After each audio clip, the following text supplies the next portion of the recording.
নেপালে ক্রমশ কিন্তু মৃতের সংখ্যা বাড়ছে, যেটা এখনো পর্যন্ত শেষ খবর পাওয়া পর্যন্ত জানা যাচ্ছে 469টি মৃতদেহ, অর্থাৎ 469 জন মানুষের মৃতদেহ উদ্ধার হয়েছে নেপালের এই প্রাকৃতিক হড়পাবানে বিপর্যয়ে। ভয়ঙ্কর হড়পাবানে তছনছ হিমালয়ের এই দেশ। ধ্বংসের চিত্র ভটিকেশী নদীর দুই পাড় জুড়ে বিপর্যয়ে এখনও পর্যন্ত 469 জনের মৃত্যু। একের পর এক দেহ উদ্ধার হচ্ছে বিভিন্ন জায়গা থেকে। দুই দেশের 1470 জনেরও বেশি এখনও নিখোঁজ রয়েছেন। নিখোঁজের মধ্যে 517 জন বিদেশি পর্যটক।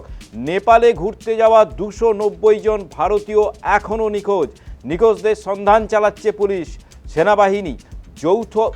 যৌথভাবে সেনাবাহিনী এবং পুলিশ নেপালে তারা এই মুহূর্তে নিখোঁজদের সন্ধান চালাচ্ছে। আপনাদেরকে যে ছবি দেখাচ্ছি, উদ্ধার কাজ জারি রয়েছে নেপালে। গত দুদিন কেটে গেলেও এখনো পর্যন্ত কিন্তু সেই বিপর্যয় কাটিয়ে উঠতে পারেনি নেপাল। এখনো পর্যন্ত বিভিন্ন জায়গা থেকে মৃতদেহ উদ্ধার হচ্ছে এবং ক্রমশ মৃতের সংখ্যা বাড়ছে।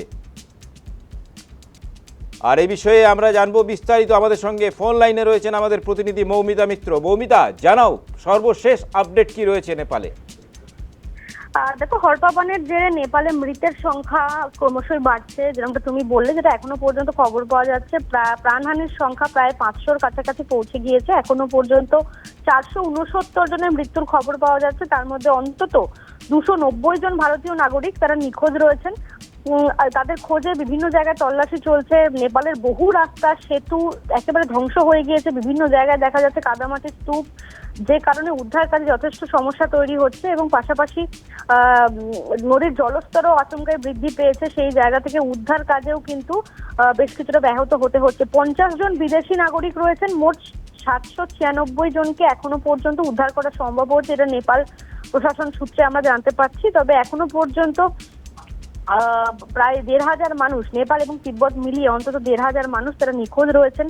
এবং এই উদ্ধারকারী দলে যারা ছিলেন তাদের মধ্যে নেপাল সেনার 44 জন সদস্যের কোনো রকম খোঁজ মিলছে না। সশস্ত্র পুলিশ বাহিনীরও বেশ কিছু জন তারা নিখোঁজ রয়েছেন। ফলে প্রাণহানির আশঙ্কা কিন্তু ক্রমশই বাড়ছে। প্রতিকূল পরিস্থিতি, যে কারণে বারবার উদ্ধার কাজে বাধা পড়ছে। এবং এই নেপালের যে ভয়াবহ বিপর্যয়, সেখানে সব থেকে বেশি ক্ষতিগ্রস্ত হয়েছেন ভারতীয়রা। কারণ একেবারে যারা নেপাল তিব্বত সীমান্তে যারা পর্যটকরা যারা গিয়েছিলেন, মূলত মানস সরোবরের উদ্দেশ্যে যারা গিয়েছিলেন, বহু মানুষ আটকে পড়েছেন। ইতিমধ্যে কন্ট্রোল রুম খোলা হয়েছে বিদেশ মন্ত্রকের তরফ থেকে, ভারতের তরফ থেকেও কন্ট্রোল রুমে খোলা হয়েছে। তবে উদ্ধার কাজ একদিকে যেমন যুদ্ধকালীন তৎপরতায় চলছে, তার পাশাপাশি বিভিন্ন জায়গায় মৃত্যুর খবর বাড়ছে এবং নেপালে ফের হড়পাবানের একটা আশঙ্কা তৈরি হয়েছে। যে কারণে চীনের তরফ থেকে নেপালকে ইতিমধ্যে সতর্ক করা হয়েছে এবং চীনের তরফে বলা হচ্ছে যে হিমবাহ ধসের কারণে যে বিপর্যয় নেমে এসেছিল, সেই বিপর্যয়ের পরবর্তীতে তুষার, পাথর, কাদামাটি বা পাহাড়ি যে নদীগুলো রয়েছে সেখানে এসে জমা হয়েছে। যে কারণে অনেক জায়গাতেই নদীর স্বাভাবিক প্রবাহ, যে গতি প্রকৃতি, সেটা কমে আসছে।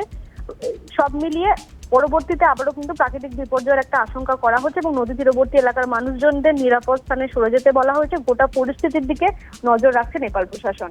ধন্যবাদ। আমাদের সঙ্গে ছিলেন আমাদের প্রতিনিধি মৌমিতা মিত্র।